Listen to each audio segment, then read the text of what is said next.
안녕하세요. 포르투나입니다. 드디어 저의 첫 방송을 하게 되었네요.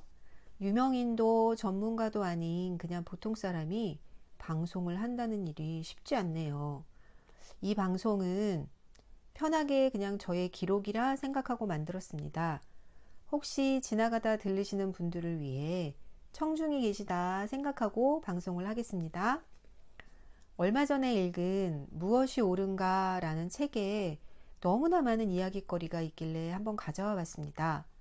책의 내용을 요약하는 것이 아니라 읽고 난 후에 제 머리에 떠오른 여러 가지 생각과 또 그와 연결되는 영화나 드라마 또는 기사 위주로 기록을 해볼 거예요. 요약해서 알려드리는 블로그나 방송도 많고 천상의 목소리로 낭독해 주시는 분들도 얼마든지 계시기에 목소리가 그닥인 제가 읽어드린다고 좋을 일은 아닌 것 같아 독서 한 후를 남기게 되었습니다. 거기에 더해 저와 비슷한 생각을 하시는 분들이 계시지 않을까 하는 기대감도 한몫했고요. 또 책에 메모하는 걸 별로 안 좋아해서 영상으로 남기는 것도 괜찮겠는데 이런 생각도 조금 있었습니다. 그럼 시작해 보겠습니다. 일단 원고를 위해 생각나는 대로 쓴 노트를 보여드릴게요. 1월 21일에 쓰고 또 일주일쯤 지나서 29일에 다시 한번 정리를 했어요. 연관되는 영화가 바뀐 것 말고는 크게 차이가 없어서 방송을 한번 찍어보자 마음을 먹게 되었습니다. 무엇이 옳은가를 다 읽고 난 후 제가 받은 전체적인 메시지는 진보를 받아들이시라 라는 느낌이었어요. 윤리도 과학도 변한다. 그러니 바뀌는 시대에 적응하라 라는 뭐 그런 느낌? 그렇지만 막 강요하고 그런 느낌은 아니고요. 그때는 맞고 지금은 틀리다. 그런 영화 있었죠. 기억나세요? 전 사실 그 영화는 안 봤는데 제목 자체는 좋게 느꼈던 기억이 있어요. 책을 읽을 때 떠올랐던 두 영화는 2007년작인 아포칼립토와 2005년에 만들어진 둠입니다. 만들어진 해는 아포칼립토가 더 최근이지만 시대 배경은 훨씬 전인 마야 문명이 배경이고요. 둠은 2005년에 제작되었는데 영화의 시작 나레이션은 2026년, 영화의 진행 시점은 그로부터 20년 후예요. 2026년이면 3년 남았는데 2026년 하니까 얼마 전 본 중국 대만 전쟁 워게임 기사가 떠오르네요. 딴 길로 세면 안 되니 영화로 돌아갈게요. 우리가 마야 문명, 아즈텍 문명 하면 콩키스타도르, 그러니까 정복자가 아메리카 원주민들을 대량 학살하는 그런 이미지가 떠오르잖아요. 그렇다면 마야, 아즈텍 문명에서 원주민들은 모두 행복했을까요? 여기서 또 행복이 무엇이냐 이런 거 하면 또 말이 길어지니까 그냥 잘 먹고 잘 살았을까요? 로 할게요. 아포칼립토는 그 원주민 안에서의 이야기를 멜 깁슨 형님께서 영화로 만드신 거예요. 브레이브 하트도 잘 만드시더니 아포칼립토도 깜놀했던 기억이 있네요. 아포칼립토는 아포칼립스와 끝글자만 다르죠. 종말, 대재앙을 뜻하는 아포칼립스와 달리 끝자만 다른 아포칼립토는 시작이라는 의미예요. 네이놈에 찾아보면 다 나오지만 귀찮으신 분들을 위해 말씀드렸어요. 주인공 표범발이 인신제사의 제물로 부족들과 도시로 끌려갔다가 혼자 살아 돌아와 숨어있던 부인과 아이들을 만나 새로운 출발을 하는 영화예요. 마지막 장면에 정복자들이 배를 타고 해변에 도착하는 걸 보여주는데 저는 더 센 놈들이 왔다? 라는 생각을 했었던 기억이 있어요. 안 보신 분들께 추천합니다. 일식대에 맞추어 인신제사를 드리는 장면이나 약한 부족을 학살하는 장면은 잔인하지만 표범발의 활약이 볼만합니다. 고대에는 인신제사를 드려야 일식이 지나가고 해가 뜬다고 믿었었나 봐요. 신께 누군가의 목숨을 바쳐야 좋은 일이 생기거나 안 좋은 일은 막을 수 있을 거라 여겼겠지요. 지금의 눈으로 보면 어이없는 일이지만 그때는 그게 당연한 것이었겠고요. 성경에 아브라함이 이삭을 제물로 바치려 하는 장면이나 심청이의 인당수 퐁당도 마찬가지일 거고요. 영화의 인신제사 장면에서 제가 궁금했던 건 그 제사를 행하는 왕이나 제사장 계급의 사람들은 일식이 지나면 해가 다시 나타난다는 사실을 몰랐을까 하는 거예요. 수메르 유적에도 그 옛날에 태양계와 별자리, 황도 12궁 이런 천문 기록이 있었다는 걸 알고 놀랐었던 기억이 있거든요.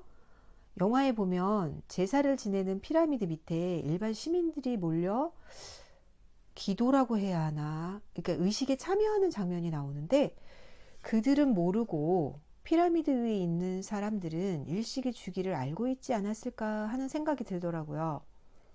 정보가 힘이라고 하잖아요. 대대로 지식을 전해받는 이들이 있지 않을까 의심해 봅니다. 두 번째, 영화 둠은 2026년에 네바다 사막에서 화성의 고대 도시로 연결되는 포털이 발견되고 20년 후 화성 연구실에 사고가 발생해 특수부대원들이 순간이동으로 사건을 해결하러 가면서 시작되는 영화예요. 예전에 볼 때는 게임을 영화화한 거라 1인칭 시점에 게임을 하고 있는 것 같은 장면이 되게 화제가 많이 되었었거든요. 근데 얼마 전에 다시 시청을 할 때는 루시와 유전자 조작, 생체 실험 이런 것들이 눈에 들어오더라고요. 루시라는 이름의 영화가 또 있죠. 최민식 배우님도 나오셨던. 루시 영화에도 많은 이야기거리가 있지만 여기선 스킵할게요. 둠이 예전 영화라 보신 분들이 더 많으실 수 있을 텐데 안 보신 분들은 심심하실 때 한번 보시라고 추천합니다. 그래서 자세한 줄거리는 생략하고 영화에 나오는 유전자 조합과 생체 실험에 초점을 맞추어 볼까 해요.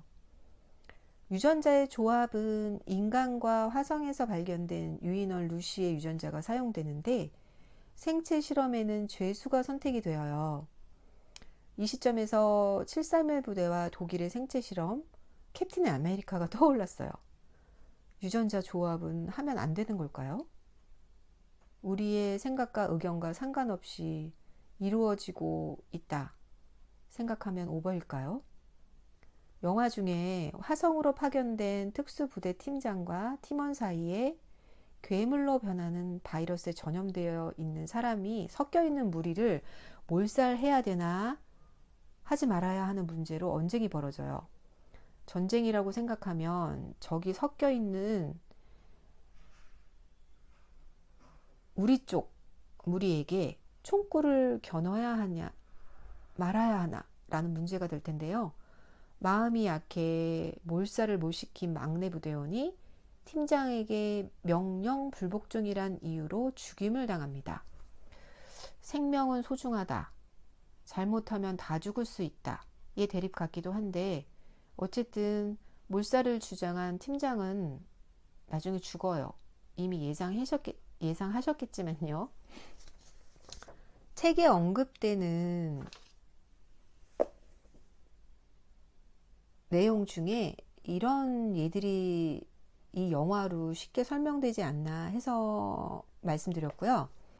또 나오는 내용 중에는 LGBTQ가 있는데 그 부분을 읽으면서 앞으로는 성의 구분이 없어지는 쪽으로 가는 건가 하는 느낌을 받았어요. 요즘 동성애, 이혼, 낙태, 인간 복제 이런 것들이 자꾸 기사에도 나오고 자꾸 언급되면서 낯선 것들을 자꾸 익숙하게 만드는 분위기가 느껴지거든요. 얼마 전에 돌아가신 베네딕토 16세 교황께서는 이런 거 다 반대하셨어요. 프란치스코 교황은 여지가 있으시고요. 그래서 수면 문제, 건강 문제 때문이라지만 돌아가셔야 내려오는 교황의 자리가 살아 계실 때 인계가 된 데에는 미래를 준비하는데 방해가 되어 어쩔 수 없이 내려오신 거 아닌가 하는 생각을 제가 했었거든요. 크리스퍼 카스9으로 유전자 자르기가 가능한 세상이고 인공자궁으로 3만 명이나 아기를 키울 수 있다는데 그런 기술을 그냥 썩히고 있지는 않을 것이기 때문이에요. 처음엔 자궁이 약하거나 아이를 낳지 못하는 여성이 이용하겠지만 점점 일반인들도 사용할 테고 수정시킬 때 유전자 조정해서 똑똑하고 튼튼한 아기를 만들면 누가 안 하겠어요. 그렇게 되면 사실 결혼제도나 성의 역할이 필요 없어지겠지요. 헉슬리의 신세계가 생각나긴 하지만 사람들은 편한 걸 좋아하잖아요. 10달 동안 배부른 힘든 가정과 출산의 고통이 없으니 여자들이 얼마나 좋을까요? 그래서 여자들이 일 많이 하라고 능력과 상관없이 일정 비율로 공직이든 회사 임원이든 채용하라고 하는 건지도 모르겠어요. 어쨌든 고통이 사라지니 좋은 걸까요? 정답은 모르겠어요. 제가 생각하고 원하는 것과 세상의 흐름이 같으면 좋겠지만 아니라면 적응해서 살아야 하는 건데 속도가 빠르게 느껴져 적응이 아니라 강제 적용당하고 있는 것 같은 느낌이 들어서요. 이런 것들 때문에 젠더하고 동성애에 대해서 아무렇지도 않게 생각하는 분위기를 만들고 그러는 건 아닌지. 저도 옛날 사람이라 조금 무서워요. 마지막으로 미국의 사립 교도소가 생각나는데요. 미국의 많은 교도소들이 사립으로 죄수가 많아야 인당 수당을 받는 직원들 때문에 죄수의 숫자가 증가한다는 내용이 나와요, 책에. 그때 느꼈던 건 인간이라는 똑똑한 척하는 동물도 실상은 본인의 밥벌이가 걸린 문제에는 정의, 윤리 뭐 이런 거 없는 거 아닌가 하는, 내가 배고픈데 무슨 이타적이고 공동체를 위해 헌신하는 걸 하겠나 하는 씁쓸한 생각이 들더라고요. 자유, 정의, 윤리, 평등 뭐 이런 건 천국에나 있는 거 아닐까 하는 생각도 했고요. 그래서 입으로 공정, 평화 같은 단어를 많이 말하는 사람을 볼 때는 꼭 행동을 보세요. 진짜 그런 걸 좋아하는지 아니면 물질을 쫓아가는지. 첫 방송은 여기서 마치겠습니다.